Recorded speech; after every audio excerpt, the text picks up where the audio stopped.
EliteAri. Joel is freaking dead. And don't we just want to kill that bitch, Abby? Surprisingly, not really. Which is, I think, the fault of this episode. Oh my goodness, EliteAri didn't like it.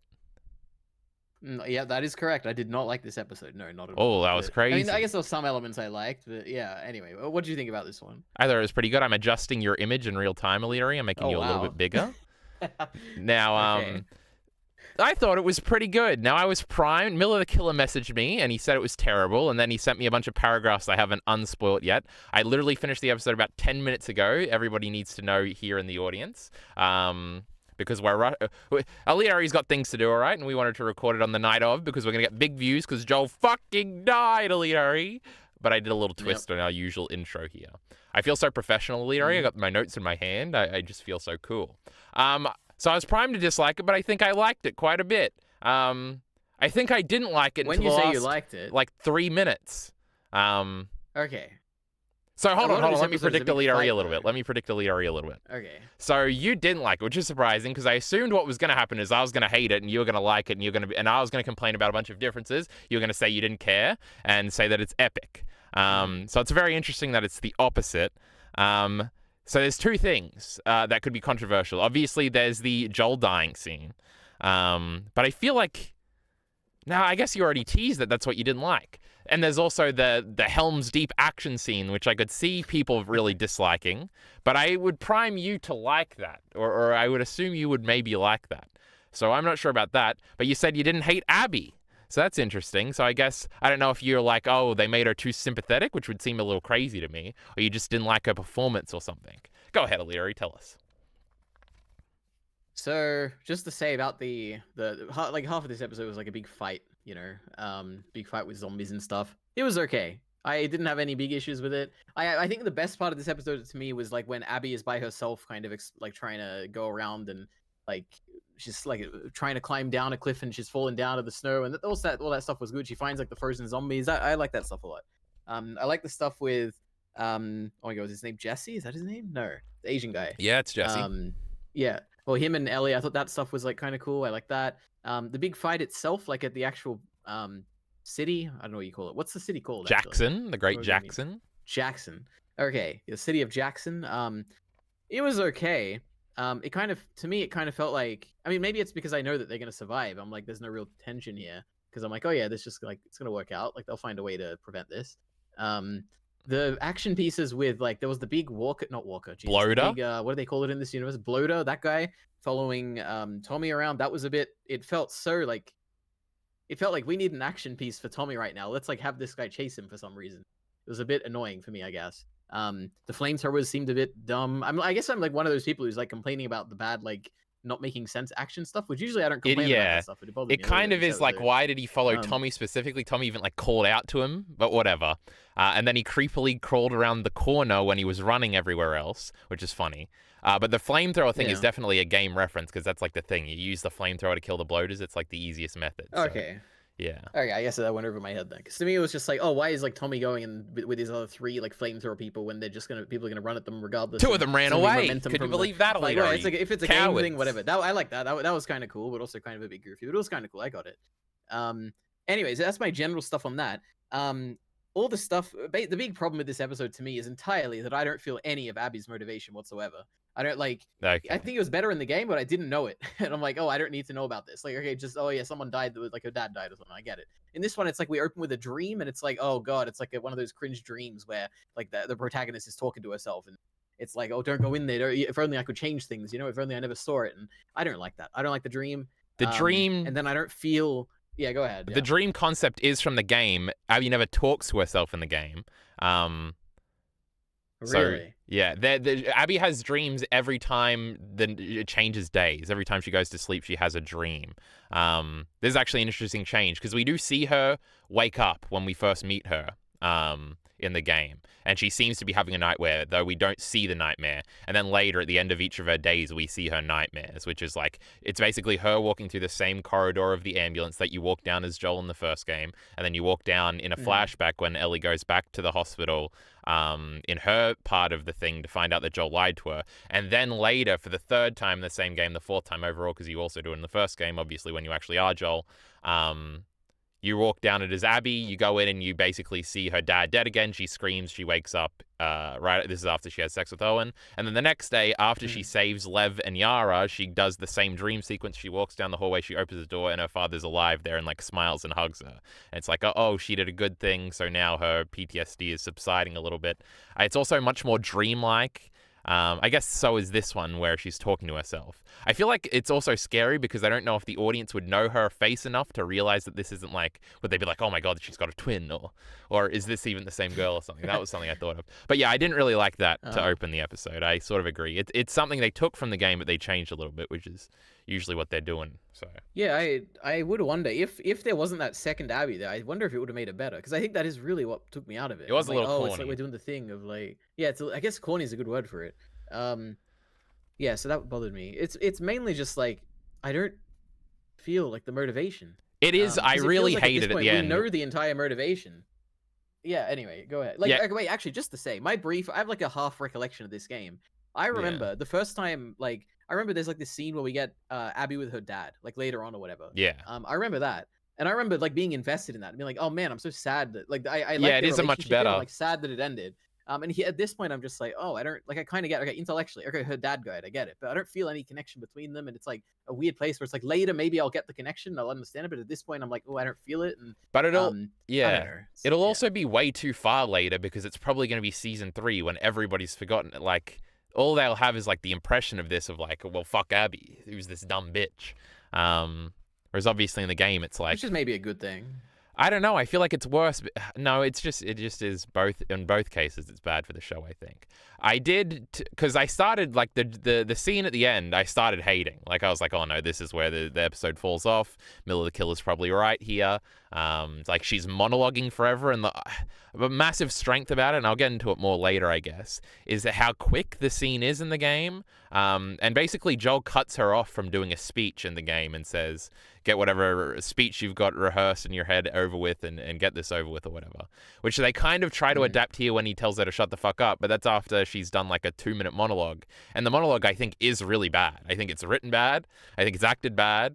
I think it's like, why would we care in this moment? I don't see how you could retroactively, unless you replay the speech later on, which I think would also just, because you walk, the method of liking Abby is so treacherous in the game, because you get to the point at the end after playing as Abby for 3 days where she's attacking Ellie again, and you're not on Abby's side then, or at least I wasn't, and I don't think most people are. A lot of people weren't even on her side towards the entirety of the game. Like, they still wanted to die at the end. It's not until you realize, it's basically when Ellie turns her back on Dina where you're like, well, fuck Ellie then, and you sort of are like, it's like, well, maybe Abby was better the whole time. It's sort of that impression thing I brought up for a second, where I'm like, you're left with the impression of like, man, I hate Abby. But like, because it's a long time ago, you've sort of forgotten the finer details of like how much you hated her in that initial scene.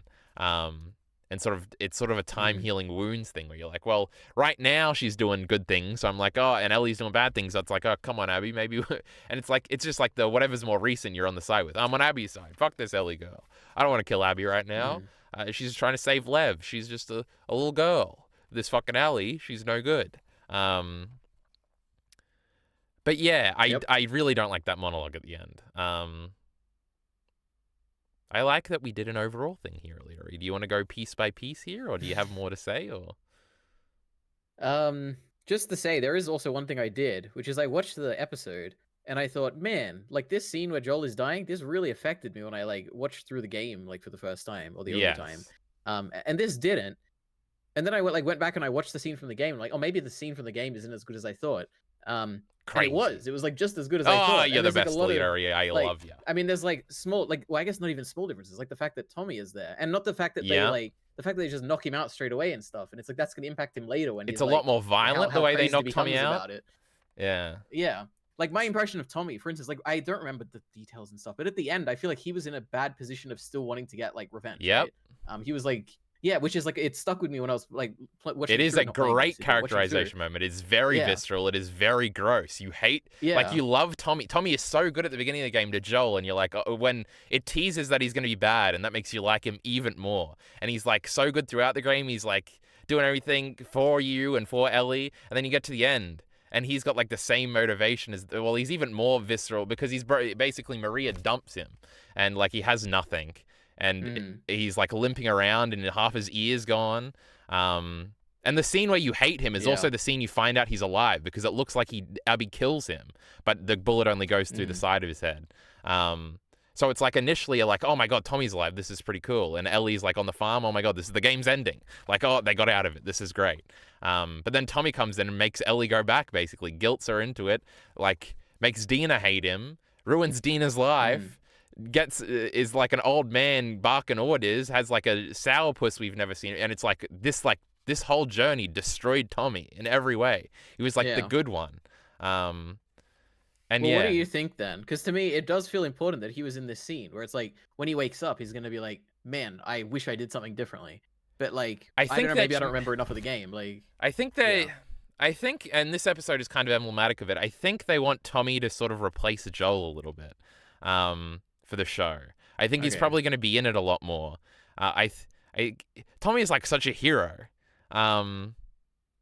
which he is in the game, but like. It's kind of, even in the aesthetic in the game, Tommy like just looks a little weaker and a little like uglier than Joel or something, and it's like, oh, he's just the little brother, like, and he's got a good thing going, but that Tommy, he's like a side piece character. Whereas in the show, Tommy's like younger, he's stronger, he feels more capable, he's got the wife, he's like the leader of all of Jackson, and it's like, oh, this should be the protagonist, this is our hero guy right here. Which would be interesting, because I feel like they still have to make him like fall from grace a lot, and this journey sort of destroy him.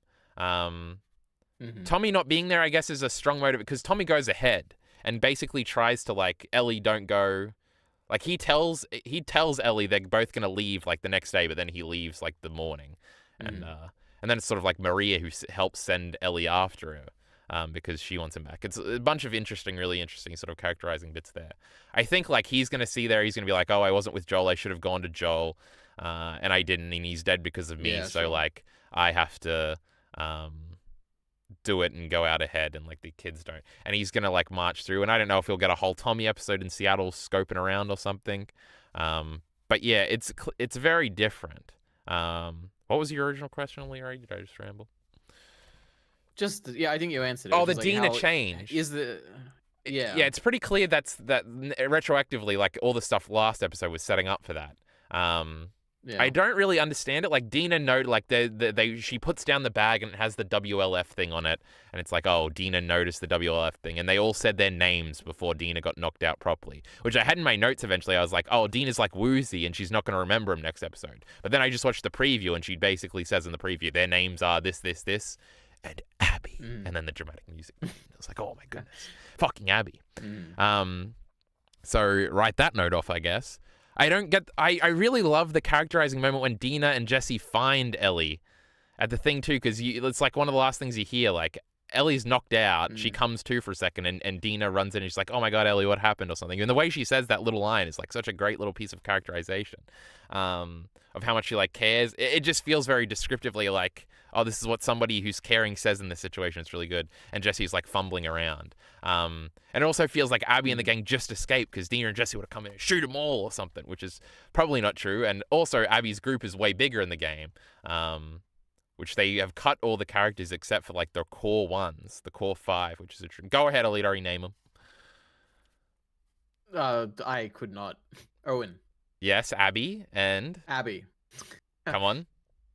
Lev. I don't know. I have no idea. Mel, who they haven't said is pregnant yet, and they haven't really said is Owen's girlfriend yet, but she probably is. We've got Nora, who is the black one, and then Manny, of course, the Hispanic one, who is a pretty big character, who didn't spit on Joel in this version, which was a little weird, but we'll go through it. But also in the game, there's Jordan and stop hitting things, EliteAri, and sorry. Jordan's girlfriend, and there's one other guy that Tommy tortures that you never really see as Ellie. Then that's it, I think. I think there's 8. I feel like there might be more. But anyway, there's more differences. We'll talk to it when we sort of get to it. But I sort of agreed. There is a very soy EliteAri will not understand or will not care reason why I liked it at the end. Can you guess, EliteAri? No. The song, of course, but we'll talk about that in just a second. Oh, I did. I'm assuming this is a guess based on how it sounded. Was that the voice actor for Ellie or something? It was. sounded It's like the her. song from the very first ever Last of Us Part 2 reveal trailer that she sings as Joel walks up to her. Oh my goodness, EliteAri, I was swaying. And firstly, the song plays, and both versions of the song are used in the franchise. Like, in the first scene where Joel and Ellie talk in the game, that song is playing, but it's the original version by the real guy. Whereas in the trailer, originally, it was the Ellie version. So the song started playing, and I was like, oh my god, which versions it's going to be? And then it was Ashley Johnson's version, and I was freaking the fuck out, and I was like, man, this show really is getting by tugging on my connection to the game here. But we'll talk more about, because I seriously soyed the fuck out at the end. Like, that's when I was like, okay, maybe this is emotionally getting to me. But then I didn't. Anyway, we'll talk about it, I guess, more at the end. So to go back, anything else to say, or should we go back through EliteAri? I mean, since you said something positive, I should say something positive, which is that the snow effects and stuff, I don't know if they're filming on actual snow or whatever, it looks really good. The show looks good, I have to say. My versions were annoying and grainy, EliteAri, because I couldn't load the Plex version that was in 4K properly, or I would have had to wait for it to load, but we had to hurry, so I couldn't do that. And so while I was watching the Plex version, I also did a torrent in the background, which did it really quickly, because I did like the magnet thing you can do that is quicker or something. But then, and it said 1080p. I click on it, and it's very grainy, and so I was annoyed. And then I put it in a little box to watch it. But I was like, man, I bet all this snow shit looks really cool and like super high definition. Maybe I should just pay for shitty HBO Max. Last week's episode was great. I don't know what happened with this one. I haven't torrented it sooner to the release date, and I don't know, EliteAri. It is what it is. Though I feel like Miller, the killer, complained about how it looked, so maybe this is a universal thing, and EliteAri just didn't notice that it looked terrible. I doubt it, though.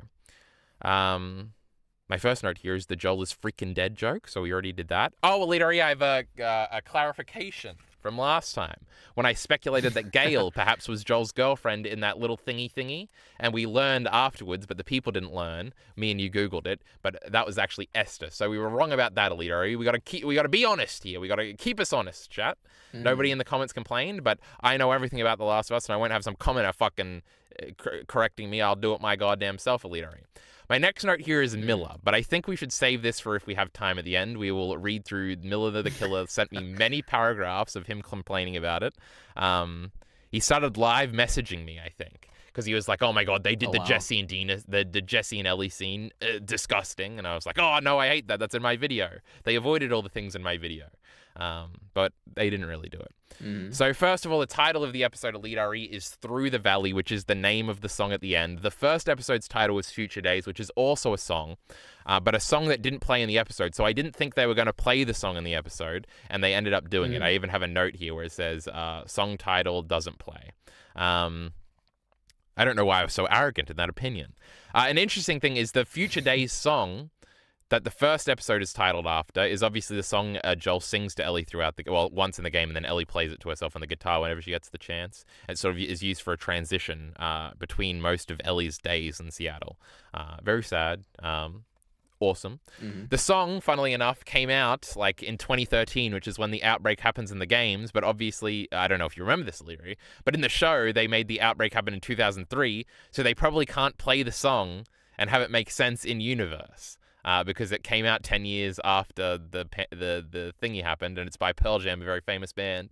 And I don't know if they were recording and releasing music 10 years after the outbreak, so that's a little funny. So they were sort of strong-armed into not playing it, which is kind of a big thing in the game. It's a repeated motif, so I don't know if we're going to have a different song and a flashback that Joel's going to play for Ellie, or we're just going to avoid that altogether, because that very much was sort of a gameplay thing, because you would have to strum it on the controller and stuff and use the touchpad. Which is cool and stuff. And obviously it was like a little visual thing. It was like a little, you press a bunch of buttons basically to finish the level after you've calmed down a little bit. It's a very like cathartic little gameplay thing.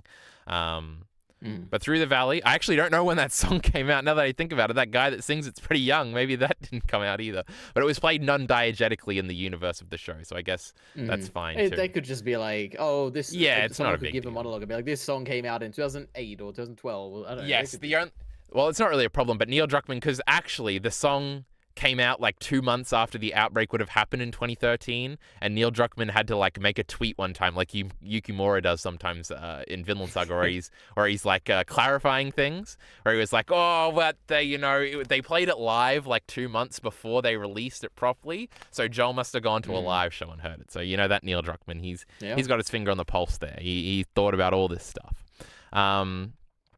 Another song that's very popular in the Last of Us universe, and Ellie does a cover of it. She writes the lyrics of it in her journal towards the end of the game, and it's on the soundtrack of the game, though it's never sung I think it's actually, no, it isn't sung in the credits actually. It's True Faith. It actually was used as a credit song for one of the season 1 episodes. There's also a controversy there where people thought they stole the cover or something. I won't go into that. We're gonna rush through this stuff here. But the title True Faith could very easily be another episode title if they wanted to continue this song motif, because if we get an episode about the scars, they could call it True Faith because they have faith shit EliteAri. So that's a prediction. Though I don't know if they can come up with another 7 songs or whatever to name episodes after. Who knows? So anyway, that's a little prediction nonsense. Deep cut EliteAri, don't worry about it. Next note, we don't see Abby's dream at this point in the game. We kind of already went over this. Better characterization of Abby's group, only 5 people. They go to Owen as their leader when Abby leaves, which is kind of funny. So last time we complained about that terrible opening scene where they were all just standing around awkwardly, EliteAri, and this scene was a little better. We got a little bit more of their personalities. Yep. And they sort of just talk amongst themselves. This is also sort of a thing in the game where Abby is kind of playing it off to the group like that they're not going to be as destructive as they end up being. And obviously Mel is very affected and not really into the level of violence they go through. And they're also all like, well, this is fucking stupid. But also a big distinction is Owen is the only one that has seen Jackson when we meet the characters, and he takes Abby to look at it, and basically Owen tells her there very bluntly and very straightforwardly that, like, we're not doing this. This is fucking stupid. Mel's pregnant. Kill yourself, or we're not going to attack this massive settlement. That's stupid. And Owen walks off, and Abby storms off by herself. It's a great little thing. She says fuck it to herself. It's a great line delivery. Laura Bailey's so good. Much better than this Abby. And she basically storms off to go off on her own, which they sort of redo later where she storms off, but she's already like on watch by herself, which is very different. Basically, Abby is very reckless in her pursuit of this, and basically everything goes her way initially, right? She gets Joel. There's the big coincidence where she meets him and stuff like that. Obviously, this all comes back to kill everybody Abby knows, so she doesn't really win in the long run. But that's all. I don't know. The characterization was better, EliteAri. Agree? I don't have a comparison, but it was good. Yeah, I liked it. Well, I'm just saying compared to the first scene in the first episode. Oh, the first scene? Yeah, definitely. I did not like that. Not compared to the game, EliteAri. Let's not get crazy out of you. You think I'm fucking stupid or something? The great Owen performance in the game's unrivaled. This guy's just a dude, and he's kind of a leader. I don't know. They were kind of saying quippy things to each other, and I like the dialogue. I think that's a continual thing, because the next scene is the Jesse and Ellie scene, where they don't do line for line like Miller the Killer claimed. And they don't really, they like say maybe one line exactly how it is in the game. But I also liked their back and forth. I didn't think it was corny or bad, because a big complaint I had with the first season, of course, EliteAri, is that they would repeat lines, but they would say it different, and it would annoy me, and I would just be like, oh, but the other version is way better, and this is annoying, and stop doing this. And they really kind of did stop doing it. They really haven't done it. There was one line where Abby says, "You stupid old man, you don't get to rush this," which is a line directly from the game. Much better in the game. A famous, iconic, see it in my brain forever line. But other than that, they really didn't do any line exactly the same. Now, do you even remember this Jesse and Ellie scene? I don't think so. So she wakes her up, and they have a talk at the door about how you kissed Dina, and haha, funny, and I'm mad at you, but I'm actually not mad at you. That's basically the scene. I remember the scene in the show. Yeah. Yes. This is, well, I am asking you particularly about the show here, but in the game. Oh yeah, of course. Yeah, I like that. It was okay. It was good. I like the Ellie and Jesse stuff. It was good. I don't think Bella Ramsey came off as annoying at all. I don't think in this episode at all. I liked her performance pretty good. Yeah. It was like this. Also, they changed it in the game. You wake up. She has to be woken up at 6 a.m., so it's a little earlier. Whereas here it's 8 a.m. So that's. I know everything, EliteAri. Bella Ramsey has a really good delivery when she tells him to suck her dick. That was pretty good. I like that line delivery. And they were going back and forth a little bit. It was very cute. I was like, dialogue good. I like this a lot. It is a strength of the show when they get it right, and it's very much a strength of the game too. This sort of quippiness, I think. The game is more understated in its quippiness. Shut up, EliteAri. Let's not go down that tangent. Mm-hmm.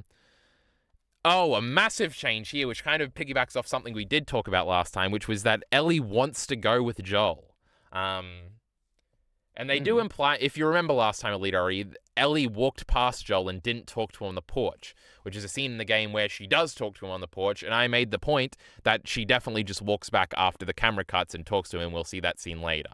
They seem to just imply in this episode that definitely happened, because Ellie implies that they are good, and she has a very earnest monologue, which was maybe her worst piece of acting in the episode, where she's like, me and Joel's relationship, everybody talks about it, it's messy, but we're fine. And she says, fuck you, Jesse. He's Joel, I'm Ellie. Yeah. True, I think she did say that, didn't she? Yep. Which is terrible. I hate this. It like undermines my entire reason for loving the game a little bit. Because she doesn't have the courage, and they wouldn't have rebonded so quickly, so immediately. And I don't think a game Ellie would ever want to go on a mission with Joel at this point. Obviously, they're changing it, but I think that, like, they've definitely changed what their relationship is before the night and then after the night, where it seems to have been better, generally, and less tense. Which I think, again, the big recontextualization is that Ellie sort of doesn't even hate Abby for killing Joel. She hates Abby for killing Joel before she could forgive Joel. And she sort of took too long because she was being a little bit selfish. And it turns into like a self-hatred. Maybe Ellie is to blame for all of this type thing. That sort of makes you get a distaste for Ellie later in the game. Which I think is such a great, like, it's such a, in the game, it's such a doubling down on, like, actually making Ellie, like, kind of a bad guy at the end, which I guess I didn't expect them to ever do in the game, and the fact that they did, and it's like, we're not just making Abby good, but we're also making Ellie bad in a sense, and it makes Ellie really messy and, like, gross, and that just makes her, like, my favorite character ever.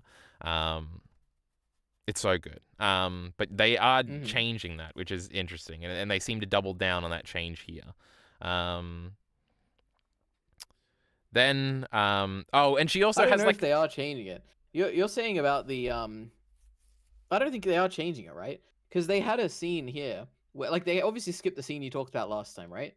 Yeah, but the I didn't camera expect cuts them to and show it last time, right? I expect them to show it. Yeah. So what I mean is that we're gonna see that later. We will definitely very clearly, because there's like a very big shift in the attitude between the episodes. Yeah, it's not. I don't think they're what's changing most the likely- scenes. I think they're changing like the impact of the scenes or how it's impactful. Well, I don't know, because I think we'll see next episode, because I could definitely imagine a scene next episode where Ellie is kind of like talking about this, right? Yeah, it is Like, possible, she could make but it that very would clear sort of and be like, "Oh, I never got to patch things up." She could make it like really clear or something. I don't know. She'll definitely say that, like, she didn't get to entirely patch things up. I think that'll be true. I think it's much. It's all like, I think the narrative points are still the same. I just think like the impact is completely changed, and the recontextualization element is not really there. Especially if we're saying it all here, because you start to get, it's sort of, the recontextualization in the game comes in waves, and it's not till literally the end when the final wave hits. And it just makes the final scene so like tragic and in retrospect, but also like, I don't know, it's also like peaceful. I don't know. But I feel like we had the same point contention last time. Yeah. So yeah, I definitely think they're still going to do the scenes. Maybe not in the same order. We'll see. Anyway, Ellie has a little thing right here where she sort of does, I sort of summarized it as Ellie's thesis on her relationship with Joel, because it's left ambiguous in the game, and I really didn't like this either, because I didn't even think it was entirely, like, on. I wish I remembered exactly what she said, but she was like, me and Joel, we're always gonna be, we're fine right now, we're always gonna be fine. Yeah, I guess this is definitely where she says that line you just said about it. I'm Ellie and he's Joel. That is kind of like the positive interpretation of the ending of the game, and sort of like they would have patched things up if they were given more time, which I do like to believe. I guess in the game, all of the characters are much more ambiguous in their goodness and their badness. Speaking morally or just interpersonally. And this feels like because I guess a big thing in the games, EliteAri, is that Joel and Ellie's relationship and whether or not it was ever good is kind of an interesting topic, because like they aren't father and daughter. If you change too little, if you like change the slider a little bit, like their relationship could almost be creepy. It isn't, but like a lot of people from the outside looking in would probably think that. A big thing is almost like, is Ellie even entitled to these feelings because she's only known Joel for like 4 years? And things like that. These are all like little ideas, which the answer to all of these is like, no, like these feelings are real and Ellie should be able to express them and stuff like that. But it's all like, and they all like sort of stack up, and then it's like, well, you sort of ignored him for 2 years. So are you allowed to go on this massive revenge quest that kills millions of people? Not millions, lots of people. For sort of your personal outlet when everybody around you starts to think like this is really stupid, kind of like how all Abby's friends think this is kind of stupid, this revenge quest, but they go with it because they love her, and Dina goes with it because she loves him. That's Ellie. And Jesse goes along because he loves Dina and stuff, and he also loves Ellie a little bit. Not romantically, EliteAri, calm down. And it's just the stacking of these things of like, this is sort of the show, like, it almost seems desperate in a sense to me, or if it's like, Joel and Ellie are totally in love, and their feelings are totally valid, and Ellie is valid in her feelings, and Joel and her would have been father-daughter for the rest of the time. She even and I don't think they ever expressly say this. Like, Jesse makes one joke in the game about them being father and daughter, but it's always like not a subconscious thing, a subtextual thing, I guess. Like, Ellie never describes Joel as her dad, and Joel never describes Ellie as his daughter. In fact, the only time they bring it up is when he says she isn't in the scene where they have a fight in the first game. Now, obviously, like, he doesn't mean it then. And the implication is very heavily that she is. But, like, all of that stuff being unsaid is kind of like, it plays into it. And, like, having it be very said here, I didn't like it all. But anyway, what a bunch of nonsense. Tommy has a great speech that was also very quirky, and I like the dialogue for EliteAri. Did you like this one? Where he's standing on the table, seeing everyone. Yeah, I did like it. It was little good. girl, what do we do? And she gets the answer wrong, which is really cute, because in a show she would get the answer right, but in real life somebody would try to do it like a movie, and she would get and it was don't go to the forest, little girl. And then she giggles, and she's not like shocked and sad about it, like this is a plot point. She just like hugs her mother and says, this is just a silly nonsense. And then they're like, now, you know what? Good child actor. Unlike last week, you know. True. What was the bad one last week? Oh, the kid. The kid was fine. The kid was back. He was sitting on the bench. The bar. I didn't notice him, which is high praise. Shake my head. I noticed him. And then he's like, this guy shot his leg off last week. Don't be like this guy. And I'm like, that's a funny thing somebody would say in a work meeting. Then everyone laughs, Yeah, that's like, and it's like great. The fake work laugh. It was so good at EliteAri. What a great scene. We love that scene. Then we get Seth's apology, which is, we didn't. They cowered it out, EliteAri. The highly coveted, the always controversial bigot sandwiches line was cut. Everybody, I don't know what you're talking about. In the game, like Ellie says, like she hands the sandwiches to Jesse and is like, I don't want these. And Jesse's like, what are those? And she's like, bigot sandwiches, because they're made from a bigot, EliteAri. You see, it was a funny joke. But a lot of people made fun of this for being like the epitome of the game's wokeness. And it was a big controversial point.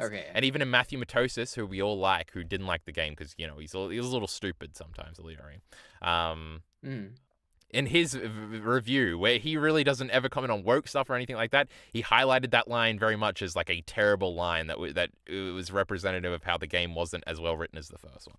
So that's a funny thing that people remember. Bigot sandwiches. People who hate the game probably put it on a t-shirt, EliteAri, and they cowered it out. They cut it from the show showing their cowardice, EliteAri. But anything to say about Seth's apology here, EliteAri? I liked it. I was like, this is cool. I didn't really have a strong opinion, but I was like, this is good. I like this. It was brief. He makes a lot of excuses. He's like, I shouldn't have thought it. Yeah, he does say that, which he doesn't say in the game. I guess in the game he does make it is more like this is like a fake apology thing where he's like, man, I was drunk. you know, what? Mm-hmm. I was drunk. What do you want me to do? But it like gets frustrated a little bit in the game, like under his breath that she's not accepting the apology, etc., etc. I don't know. Ellie in the game feels, I don't know. Ellie in the game feels more judgmentally judgmentally stern. Whereas Okay. in the game, in the show, she's like seems a little bratty. Anyway, characterization is different. EliteAri. Are we going to complain about it all day? Jesus Christ. Mm-hmm. Lots of emphasis on the cold. Oh, what a note, EliteAri. That's true. They were all commenting on how cold it was. Yep. The I've never been in snow, EliteAri. I don't know about the cold. So it's all fake. Very cold. You know? It's like Fire Punch. I already read Fire Punch. We don't need to comment on the cold, okay? Abby's fuck it moment where she basically sees in the distance two people on horseback and she decides, fuck it, I'm going to go do it, which is a parallel to the game, but not quite the game scene. Tommy on the fence, he's calling out, where is the fuck is Joel? No, actually, the where is Joel scene is later, but he's doing all the thing, they're getting sorted. I like this sort of sorting porn, EliteAri, where we're getting everything set up. I like setting things up. I always liked in school when we used to go in turns, you used to set up parade on Fridays, and I always liked to set up parade and set up the chairs. I don't know, it was very cathartic to me. I liked it a lot. Organizing people, telling you get these chairs, we'll get these chairs, you test the mics, I don't know what the other things we had to do, EliteAri. And then at the end, if you had time, you'd run and like try and jump on the stage to show how athletic you were. It was really fun. But anyway, so I like setup porn, EliteAri. That's the point here. You know, we're cranking the guns, we're walking along the fence, we're reinforcing it with cars and putting the little things behind them, EliteAri. How clever. We have two waves set up, so if they breach, we have a second thing. We got the little things where we're going to throw them out and light them on fire and stuff. I don't know, it was pretty clever. I liked it, EliteAri.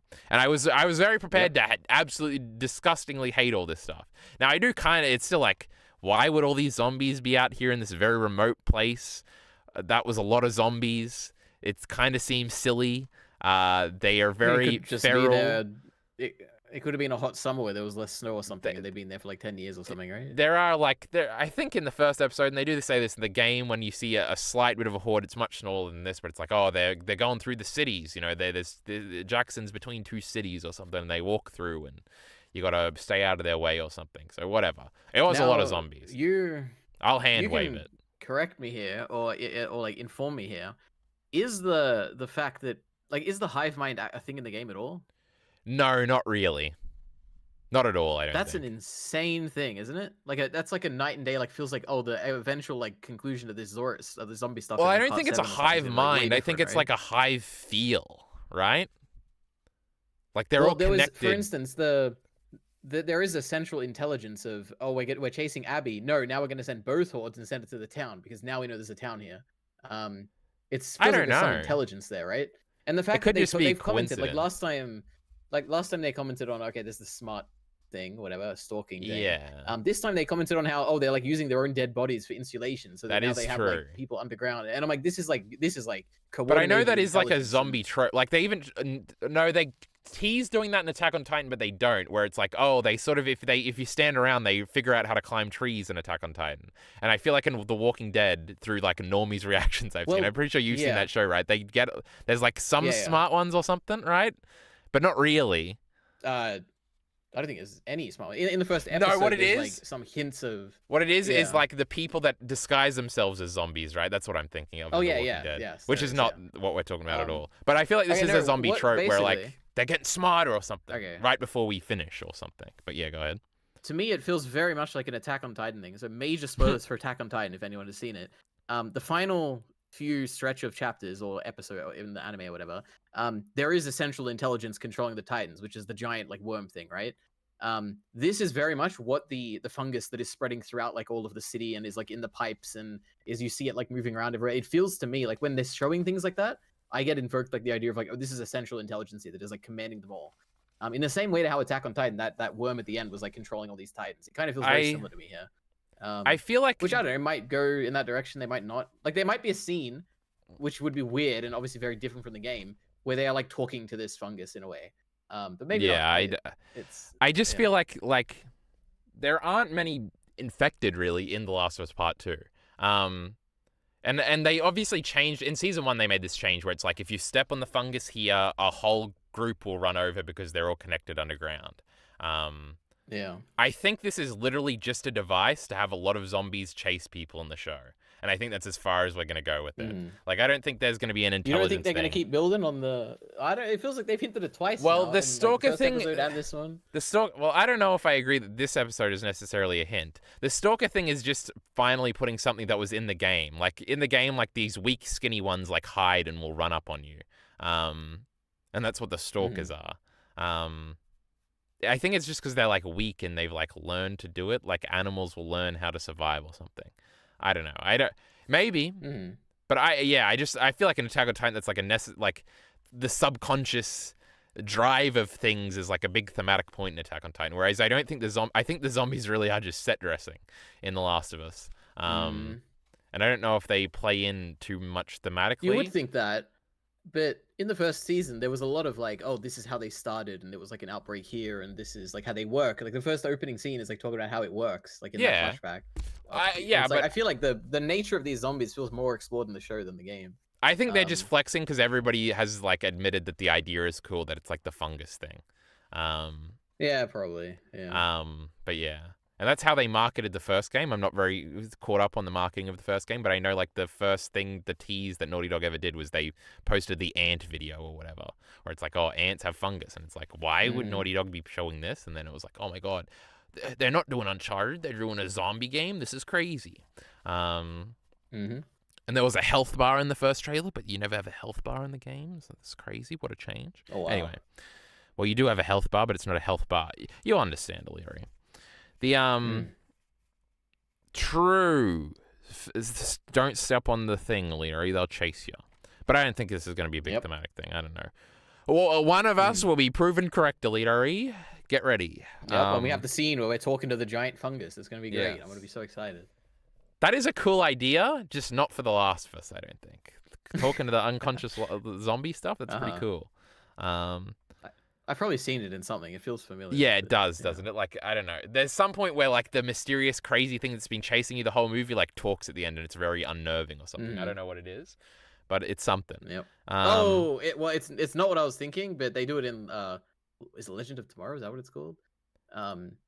That's not what I was thinking. I think anyway. The Will Smith thing, right? I feel like I've seen that clip before. Yeah. Also, I guess when the Beast Titan talks for the first time, it gives off that vibe, but... True. Attack on Titan spoilers. Who do you think you're fucking dealing with here? Chat? 7-Eleven of weed, EliteAri. They changed it from Eugene's bunker to a 7-Eleven. Weird product placement, maybe. Eugene couldn't be saved so we're bringing up Eugene again and how Joel had to kill him, and I listened to a few podcasts, EliteAri. I listened to the Last Stand people and Kind of Funny people talk about the episode. A lot of people, and I don't remember if we came to this conclusion, so you can remind me. A lot of people are like, the assumption is that Eugene was turned into a zombie, Joel shot him. The implication, they were all like, oh, Joel probably like killed him and tried to make it seem like he was a zombie or something. Or Eugene found out about the Firefly thing and he had already been bitten, so Joel silenced him. But I have an alternative theory, EliteAri. Because in one of the flashbacks with Joel and Ellie, they sort of come across this couple that was trying to escape Jackson because they were sick of like the people there or something. And basically they didn't get far out and they got bitten and they both died. And like the dude like shot the girlfriend but didn't have the balls to shoot himself, and like it was a sad note, and Ellie was very depressed about this, and this is where she brings up again like, man, Joel, you know, it would be really cool if there was like a cure or something, and Joel says, there's no cure, shut up, and we're going back. And this is before she finds out. So I'm wondering if instead of the couple there, we'll get a flashback and Eugene will be in the place of the couple. But obviously, maybe. It could literally be the method. Like, I don't know if Eugene finds out somehow through the radio about what happens, and therefore Ellie doesn't have to go all the way back to Salt Lake City, which is a very weird part of the game, admittedly, where she makes it all the way back there by herself, and it's like a fair distance away, and then Joel chases after her, and that's how she finds out, because she finds a tape recorder or whatever. Maybe this is the scene where Ellie finds out, and it would be interesting if she, like... Because the big thing is, like, Ellie is torn whether or not she should just, like, forgive Joel immediately and continue with their relationship because their relationship is good and she loves him, or she should, like, hate him for taking away what she thinks is her life's purpose and saving the world. And, like, it would be a very interesting, like, thematic point of if basically Eugene finds out, confronts him, Ellie's there, and Eugene attacks Joel or something, and Ellie kills Eugene, but is then still mad at Joel. But like her instinct, like her thematic instinct, is like to protect the relationship with Joel, and like that. Well, I was gonna say that would further be like, oh, and then her tantrum is even less valid, but they've already changed that, so that would only really work if we were going with the game storyline. But that's complicated and a thought that I really didn't just flesh out. But I don't know if we want to. But anyway, something about Eugene, maybe Ellie, maybe that's the stand-in for the couple in the game. Maybe it's how Ellie finds out. So that's about 7 predictions in one EliteAri. So I'll be right on one of them at least. Time travel and Chainsaw Man. They're on the fence, EliteAri. This is pretty good. Oh, and then we get the Joel realization with Abby, which I don't think is as cool as in the game. Where in the game there's like a very prolonged. It's actually kind of a subtle, very unsubtle shot of like Tommy says like Joel, and there's like and Abby's face changes and freezes for a second, and there's like your eyes directed to it, and it's like a long shot still, and you're like, oh my god, she knows. And especially on rewatches when you're like, you have the context, you're like, this is like the greatest moment of this girl's life, and re-looking at like the acting there, it's a really great little moment. Whereas here, like Dina just calls out and she's like hiding behind the pillar, and it's like a more direct close-up shot of her sort of realizing. I didn't like it as much. Did you realize that she realized in this moment, EliteAri? Were you paying attention at all? Yeah, of course. Oh, yeah. You're a genius, EliteAri. Also, again, the Dina thing is very interesting. Dina/Joel. In the game, again, towards the end of the marketing, you might remember this from my video, EliteAri. The strategy from Naughty Dog was obviously Ellie is very motivated for a revenge quest, and everybody's assumed that Joel is the one that's going to die. And so the last couple of trailers, even the trailers after the leaks had come out, so they were kind of fruitless, were definitely teasing that Dina might be the one to die. And there's even the misdirect where they edit in Joel to that scene he's not in the original game to try and throw you off the scent. So I don't know if this was some sort of reference to that, or it was like, oh, Joel and Dina are there, so like maybe if you're like really remember that, you might in the show think that they're going to cuck out and kill Dina instead of killing Joel. That's, you know what, it did. The thought crossed my mind. Oh, EliteAri, there is a chance that Dina's going to be the one who dies. I expected you to say, so crazy that there's just like no way. That's some retarded shit you just dreamed up, but you agreed with me, EliteAri. This is crazy. It crossed my mind. Yep.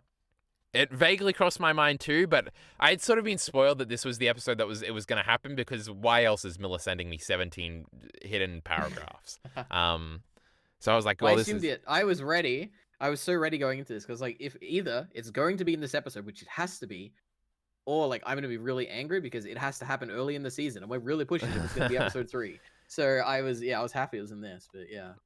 I was kind of hoping it wasn't, because I didn't think we were going to record tonight at EliteAri. So, but here we are. So we can still capitalize a little bit on these views. I think.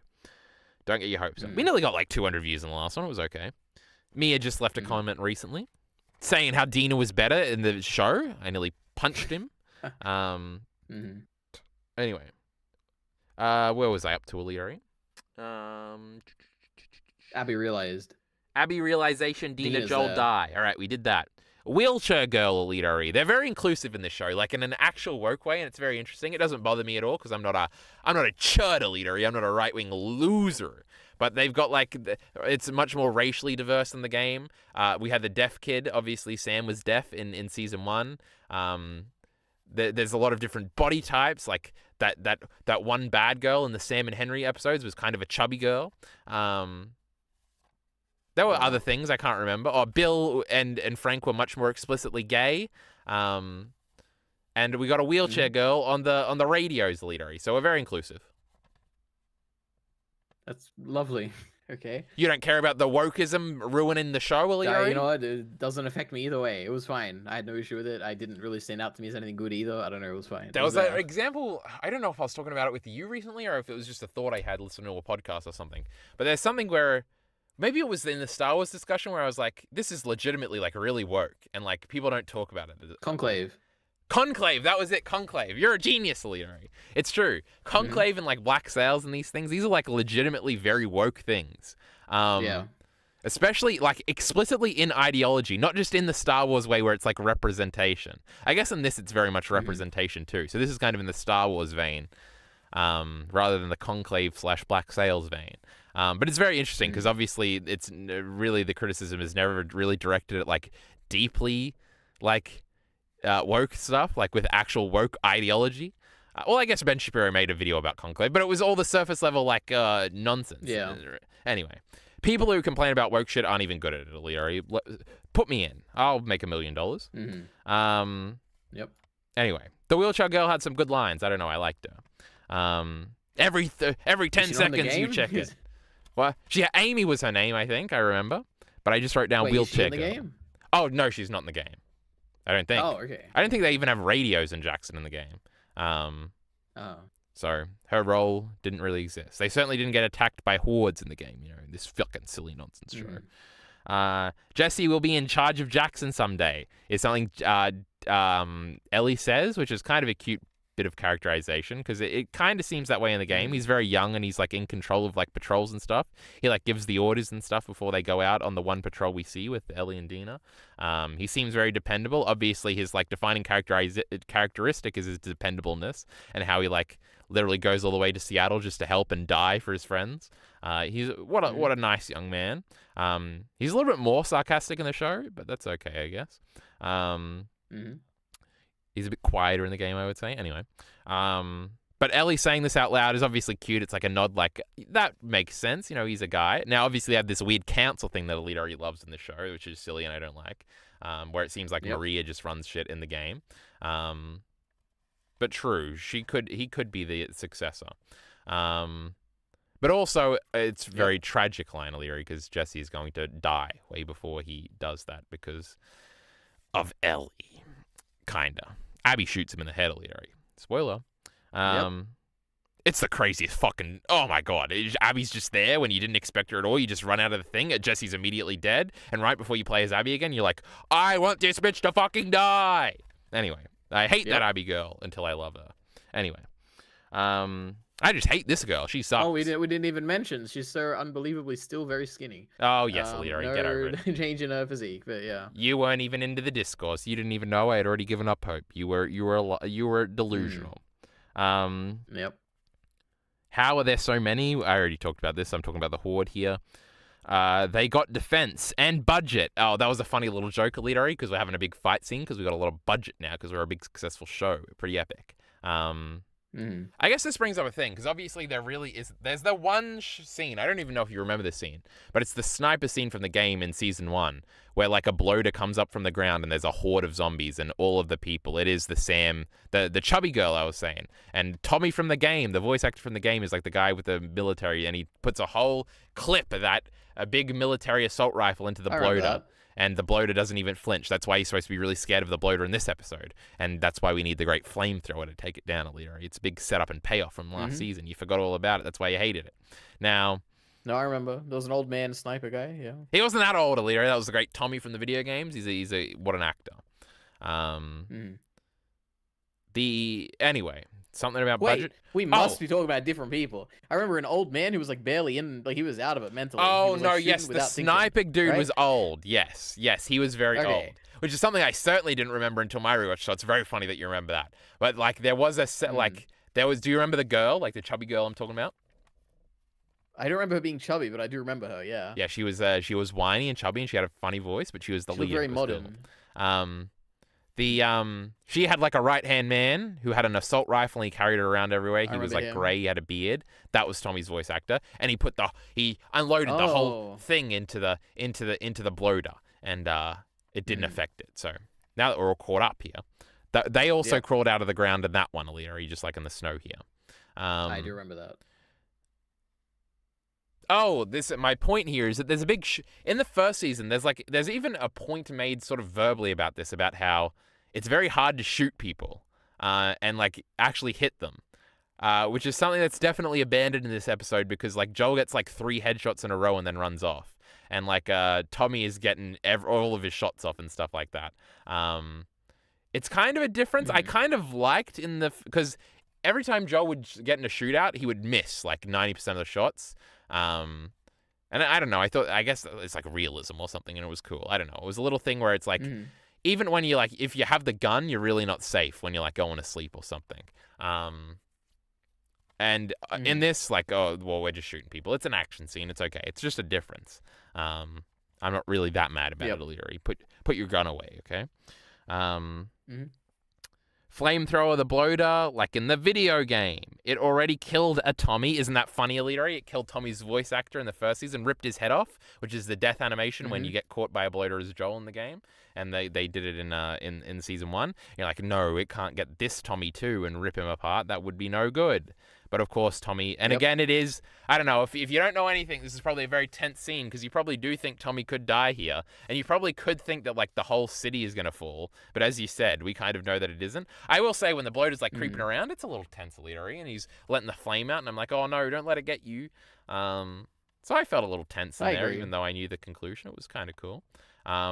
EliteAri, the greatest scene of all time. When Maria runs in, she lets all the dogs out and they sprint out and they start grabbing people's throats. That was pretty epic. God, I was cringing. I know EliteAri hates that because we're doing dog propaganda here where, oh my god, don't worry guys, the dogs are here to the rescue. But they were vicious and killers. And chew its neck for like 2 minutes. And yes, then it was epic. They ran out. I got the soy chills as they ran out and saved the day where Tommy was standing there with a gun too. And I was like, they're saving the great Jackson. I thought it was epic.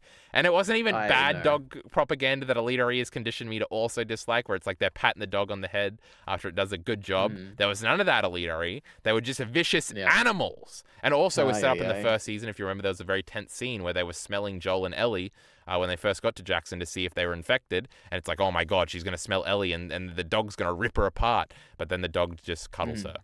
I bet you hated that scene too. But that dog scene was epic. Wait. I'm not backing down. I have to say, the dog scene, it was well directed. I'll give him that. I felt like, the intensity of the action. You see the shot where they're like biting the neck. I'm like, yeah, this looks good. I just hate the concept of it. But besides that, I think it looked really good. Yeah. And it was also like another wave of defense they had. And they also had like a plan. Like everybody goes in the basement, not in a graveyard basement like in Game of Thrones, EliteAri. Remember that silly Winterfell scene? Silly Tyrion down there with silly Sansa in a crypt. Can you believe it? I liked that they had protocol, EliteAri. I'm an Evangelion boy. I like protocol. I like all the gears turning. It's pretty cool. I like all the cleanup. I don't know if they'll have that next episode. Though they kind of had it at the end of the episode in a few shots. But obviously in the Great Evangelion, we're cleaning up all the angels' bodies for episodes after the fact. It's really cool. After this, I have WLF, which is probably when they put the bag down with the logo on it. A little funny, EliteAri, that they've got logos for all their stuff, huh? No, it probably boosts morale or something. I don't know. That is definitely how they're going to do it. Why do we have country flag? It kind of makes sense. But it's like, I guess they've got a lot of resources. Remember how they live in a stadium, EliteAri? It's so fucking cool. I do remember that, yeah. Oh, it's the coolest of all time. They got they got a bunch of cattle down there on the field with a bunch of cool dogs, EliteAri. We love the great dogs. We love Alice, who Ellie's going to stab in the neck. We're going to hate her. I'm so excited for that horse to blow up randomly. That was like so scary. Oh, they're great. Oh my god. You remember the Hassan clip when he's playing the game and he's like, I love horses. I love horses, right as it jumps over and gets killed? That was funny. We love the great Hassan. That was one of his best clips. Check out EliteAri's newest video on OrdinaryAri for his opinion on Hassan. Crazy. Go fight in the comments, perhaps. The coincidence of Joel and Abby. This is actually something I've thought about a lot recently because I was listening again to my Last Stand Media podcast, and Colin Moriarty just did a 7-hour Last of Us Part 2 podcast after he replayed it, EliteAri. I've listened to about 2 hours of it, no biggie. I, in fact, became a patron so I could listen to it early and then didn't finish it, and I'm probably going to cancel the patronage. Incredible details here. But something he brings up a lot, which I think is a good point, and it's something that was very controversial when a lot of the very first negative Last of Us Part 2 videos that came out like in literally like the day the game came out was like criticizing how like coincidental it is that Abby finds Joel, and a big thing was like Joel would never give his name out to some strangers he met, so this is character assassination. They ruined the first game. This game has bad writing. It relies on coincidences. And I remember, EliteAri, I was a soldier on the front lines. I was like, no, she followed the tracks and it makes sense that she finds him, and like there was a bunch of lead up to do that, and Joel had softened over the years, so that's why he would give out his name. And also Tommy introduced himself first. What is he supposed to do? Not introduce himself? He doesn't expect it to be a thingy. Maybe he just had a slip up. That's possible. I had all these defenses written out, and then the great Colin Moriarty comes in and he's like, the coincidentality of it is like one of the great parts of like why it works so well is like everything goes so well for Abby here, and I was like, oh, it's a great point. I like that a lot. And especially when it plays into how incredibly terrible everything will go for her immediately following this, and that literally everyone she knows and loves will die, and she has to find a new friend in Lev. And she finds Lev and Yara, and even fucking Yara dies. Poor Abby. She has to turn on all her friends and stuff like that. It's crazy. This poor Abby, you know, she has a hard life. But she finds the Fireflies in the end of EliteAri, and that's the important thing. They're on Catalina Island. We'll be there in season 4. So anyway, I guess that's a point. I like the coincidence, and they kind of play into that here too. Yeah. So they get rid of it? Doesn't Dina just say? Oh no, it's not Dina who says it. Doesn't someone say? Well, Joel not the or name something? thing. That is true. That is true. Oh, I guess they do. Yeah. I guess they kind of do. Well, no, that's. No, it is. Yeah, Joel. Maybe Joel does give the name Dina says Joel, right? Huh? Dina in this episode, absolutely yes. Yeah. In the game. No, I guess Joel goes, that's Tommy and I'm Joel, let's go. But whenever the whole time I've been thinking about it as we've been having the discussion is like, oh, they give their names out when they're like surrounded by the people, which they do again. But Abby already knew it. So that's even a retarded point to ever be mad at. These people are stupid, EliteAri. Anyway.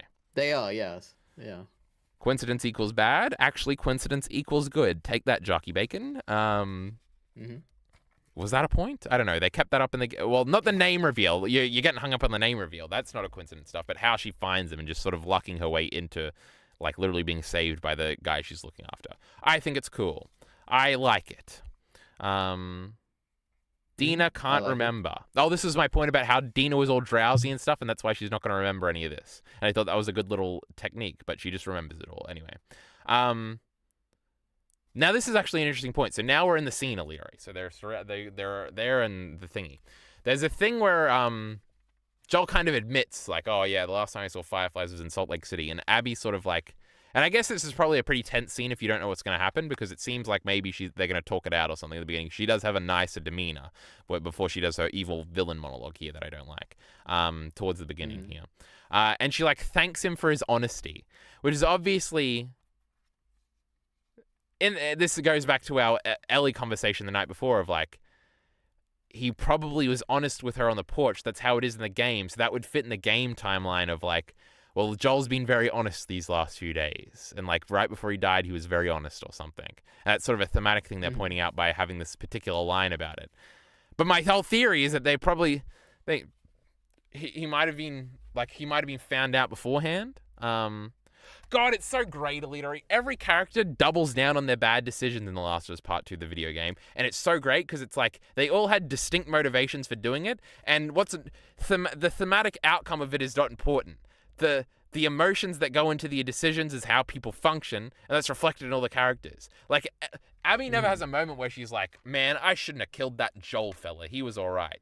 Her redemption arc is completely irrelevant to that. She ends up literally following the Joel trajectory of finding a little person to look after, and, like, she goes on the Joel journey, basically, and she sort of comes to understand Joel through that, but, like, that's not understood by her. And Ellie is like, I'm gonna kill this fucking dumb Abby bitch. And she's like, man, I'm really mad that I didn't get to patch things up with Joel. She's like, it's never like, man, I really fucked up here.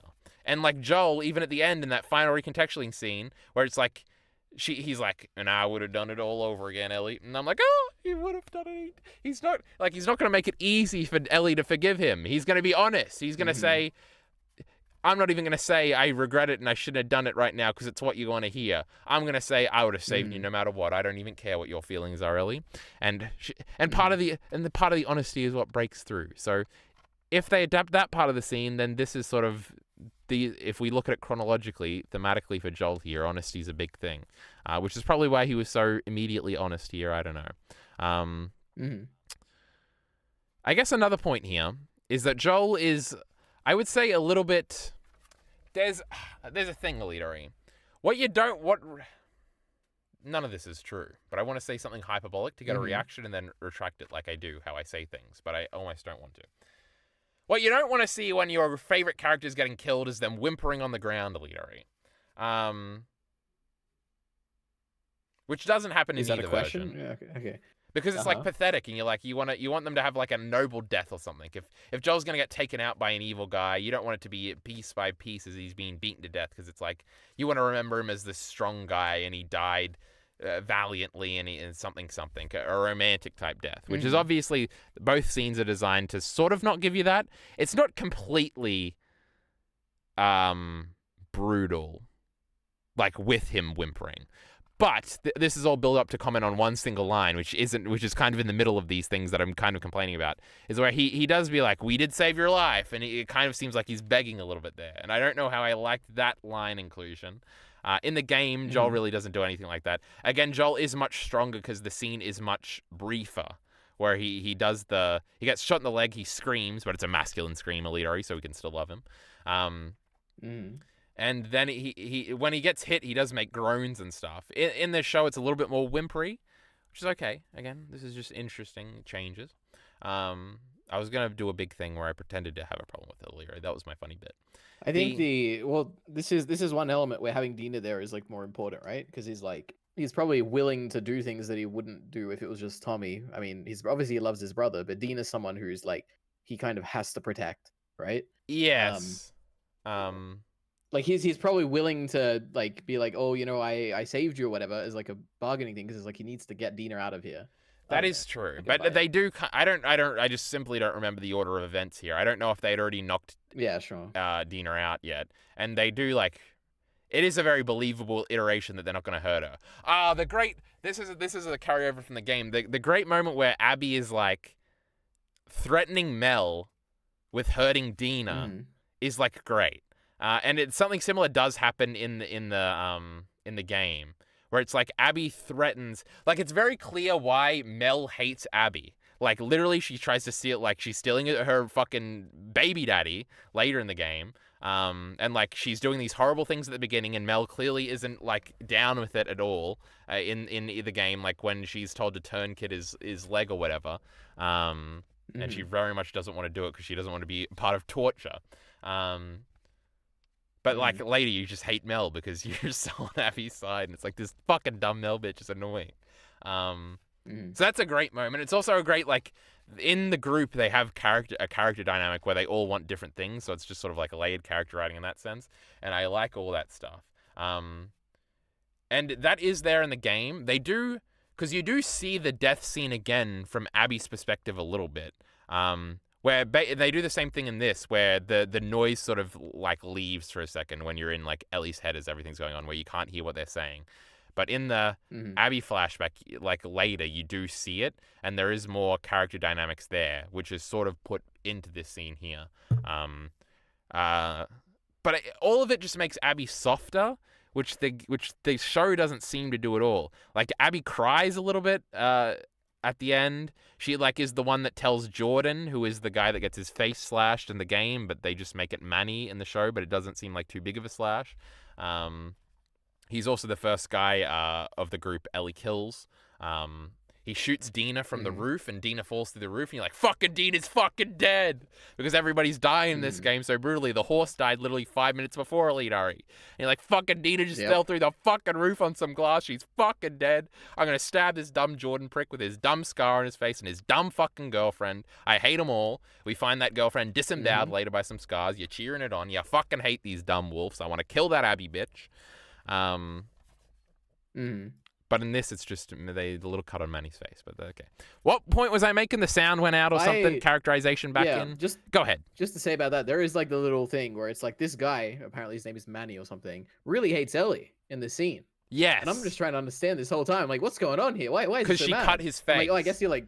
I did notice that there was like it made a sound effect or something. I'm like, oh, she like cut something, but I was like, did he cut? I can't see anything on the face. Like, was it really is that much more noticeable in the game because literally that Jordan character has a massive scar from like his cheek to his mouth, like Joker style, but bigger when you meet him again later. Oh, wow. Like she really like nearly like cut his face off. And also Ellie is like screaming threats immediately in the game, which was another big change that I didn't really like. She does have the threat later, but the threat seems like trailer bait and also like to reassure the audience this is where we're going. Whereas Ellie's like they do the same shot where she opens the door and there's like the shock face into the holy fuck face, and then she's like pinned on the ground immediately. And like there's a great scene because Owen is like in charge of the game, and he's like really pissed at Jordan because Jordan was supposed to be watching the door, but he wasn't, and that's how Ellie snuck in the whole fucking mansion. And he's like, "Why the fuck weren't you on the door?" And him and Jordan and Owen are like going to kill each other, and it's not until Abby like screams and she like throws the club down, but she's also killed Joel already, and she like cries and says it's over, and they all leave. And also you're like, this fucking Jordan guy is annoying, and that Jordan guy like kicks Ellie in the face afterwards when she's like pinned down. You're like, fuck this guy, and he's the one like knocks her out, and that's how like the scene ends, and then like the scene fades to black for like 5 seconds, and then you come back to Dina finding them, and the line I was sawing out about liking from Dina earlier. Oh, it's the greatest scene of all time, EliteAri. But there's like a bunch more like character dynamics because that Jordan guy is set up to be like hateable. Also, Manny spits on Joel's corpse and calls him Pundejo or whatever, which I think means dog or something, in the game. He just says the line here, which I think is a massive missed opportunity, especially when we're making them like more hateable in the show. And because when he spits on Joel in the game, like you want him to like, you want to just kill this motherfucker right there. It's very funny. Eric from Blindwave, I watched his playthrough of The Last of Us Part 2, one of the many playthroughs I've watched. And like Manny is very likable when you meet him. Eric was not having any of it. He's like, this motherfucker spit on Joel's corpse. And then when Tommy shoots his fucking head off at the end, it was the only one where Eric was like happy. Like, because Eric, he loves the great Abby, you know, he's a smart guy. He understood it. But with Manny, he was like, spitting on the corpse was too far. And you feel it in that moment. Now, EliteAri, you know, historically, we've had like 3 discussions in our last 3 discussions or something about corpse defiling. I don't know why. EliteAri says we don't care. Obviously, in the moment right after he's dead, you might care a little bit, EliteAri. They just fucking killed your dad and spat on him. You might be a little bit mad. I'm not mad about the spit, whatever. But anyway, I wanted to kill Manny. But anyway, they make Manny very likable later. It's very interesting. But yeah, and it also seems very un-Manny-like to like be the one to kick Ellie in the face. But again, we could just be changing his characterization. Like that Jordan dude is a very small part. Like he literally exists to be the first one we kill, and we feel really good about it. He does have some nuance to him. Obviously, you find more about him with his girlfriend and some notes. You never really meet the girlfriend because you find her corpse all strung up, and that's how like you're like, man, there's like scars around. This is crazy. In like that TV. Oh, it's the coolest video game of all time, EliteAri. But yeah, so it's truncating characters. That Jordan, the point there is that Jordan guy really just exists to be an early kill that you're like, man, remember that when you fucking kick me in the face, bitch, die. And you stab him in the throat really slow. It's epic. Oh, and he has that conversation with that other guy who's clearly actually in charge. And in the point in the game, EliteAri, you think that it's just like Abby's group you're going after, and you don't realize it's this massive military like syndicate, and that like Abby's group has no power really in it. Like they're just soldiers. And this Isaac guy's actually in charge, and this guy that he's talking to is clearly in charge, but Jordan's like mouthing off to him. And because Jordan, like, the Salt Lake crew has there's interpersonal, interconnected, group dynamics there, and it's so interesting, and you only understand it on your 7th watch through of the playthroughs. This is the greatest video game of all time. God damn it. Anyway, the TV show, you know, they're doing their best. Maybe not, but they're doing all right. Anyway, I think we just talked about a bunch of things out of order there, EliteAri. Stop getting off track. Shotgun was not as bad. In the game, EliteAri, this Joel motherfucker's, his leg is got to be amputated. You're like, maybe he'll survive, but that leg's gone.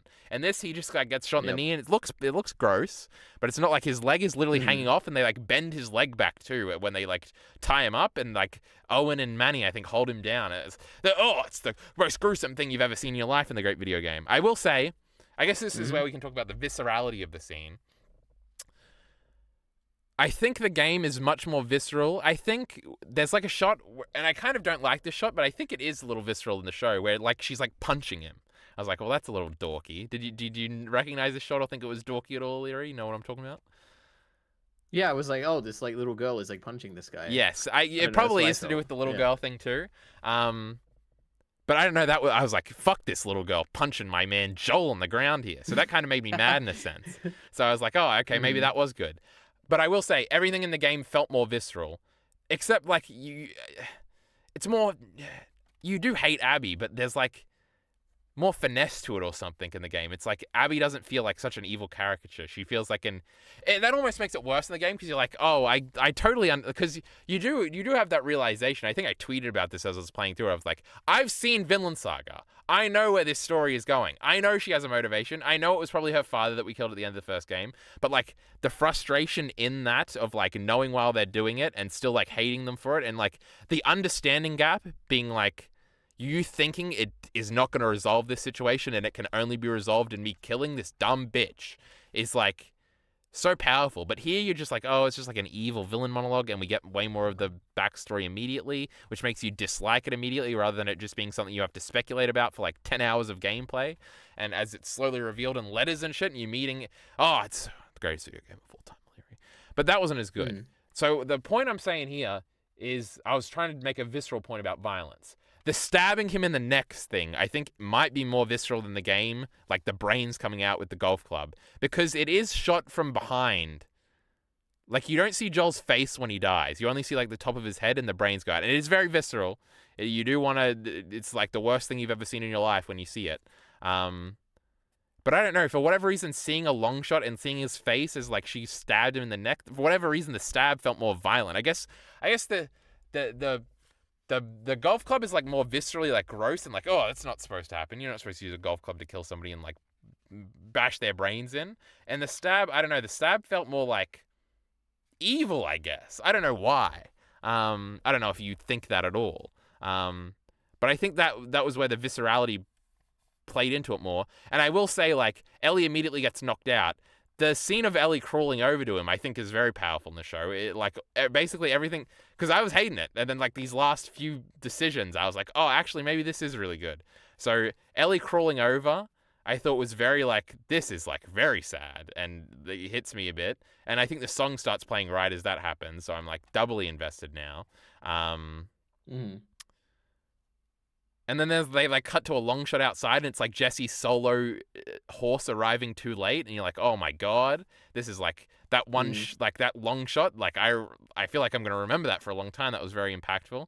And then we sort of cut back to like the mercy killing people who got bitten Jackson, which was something that was very sad. I was thinking of the attack of like, you could survive this attack and still have to die because you're gonna become a zombie. That's kind of fucked up.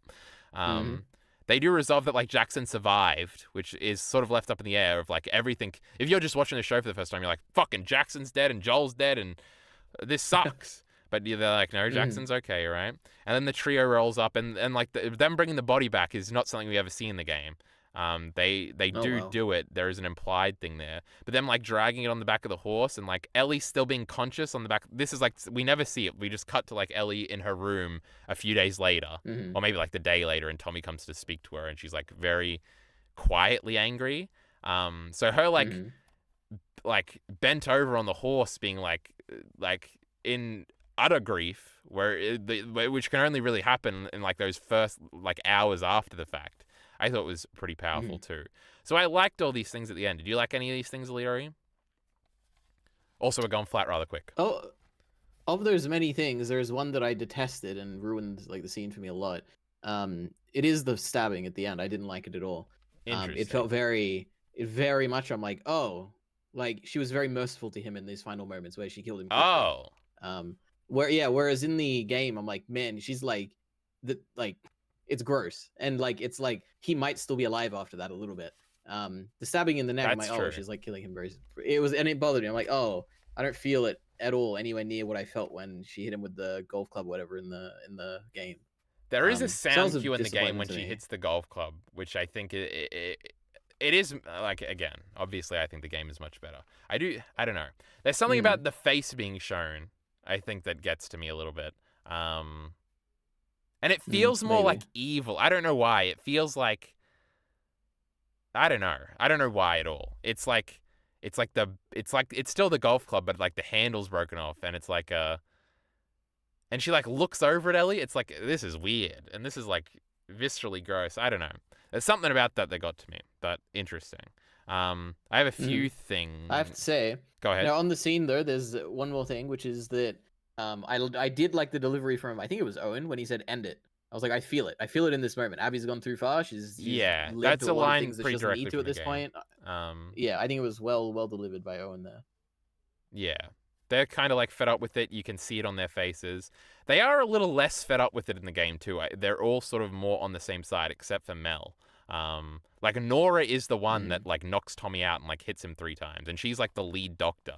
And it's like, well, and even later in the game, like when she is confronted with Ellie and Ellie's got a gun to her, she still like takes her time. And this is another thing Eric had a very visceral, I hate this bitch reaction to, when she's like, yeah, I hear that, like that little bitch got what he deserved. when she's talking about Joel, and you're like, Mm. I'm gonna kill this dumb bitch, and you just it's like a Mm. trigger. It's like, oh, that video game is so good, EliteAri. I've never been triggered in a piece of media to want to kill somebody violently before.